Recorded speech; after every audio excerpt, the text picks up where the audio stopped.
I went to the school and I met Mr. Earl Hall, the principal.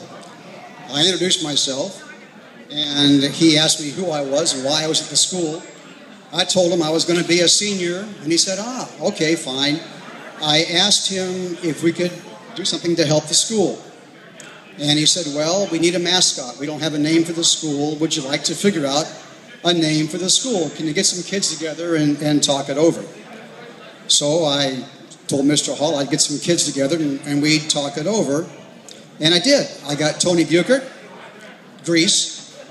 I got Dickie Buchert O'Banion, Penny Hall, and I think some others. I'm pretty sure there were some others.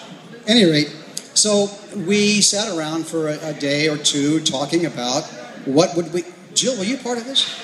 And Jill Wagner. And Judy O'Neill. Carol, were you part of it? You don't know? Could have been. Could have been. Okay, anyway. So there were some folks that thought it would be cute if we would sort of take something after the Air Force Academy, which was pretty new in those days too. So they had a falcon, and we thought, okay, they have a falcon, we'll have a hawk. Hawks are cool, so hawk. Well, this was the Air Force. This was the age of space. We were going to the moon. We wanted to do something that would sort of speak to that, to the Air Force, to space.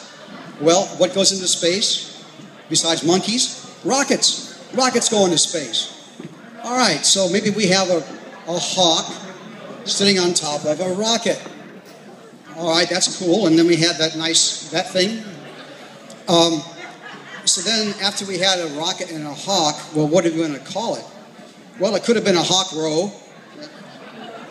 But we thought, some on the committee thought we would do Rohawk. Now, I have to tell you, there were folks on the committee that said, really, Jeff? Rohawk? What the hell's a Rohawk?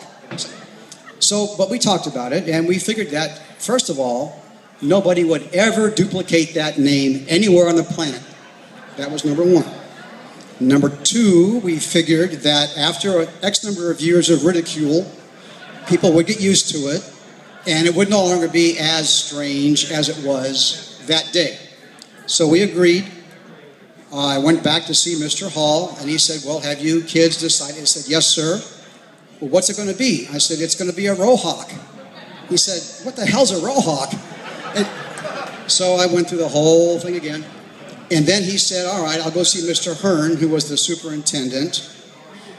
I believe Mr. Hearn's comment was, what the hell's a Rohawk? But anyway, that is how the Rohawk came to be.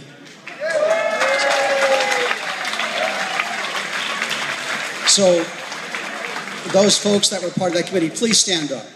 Come on, don't be ashamed. Stand up. Come on. And Tony. Thank you all. Okay.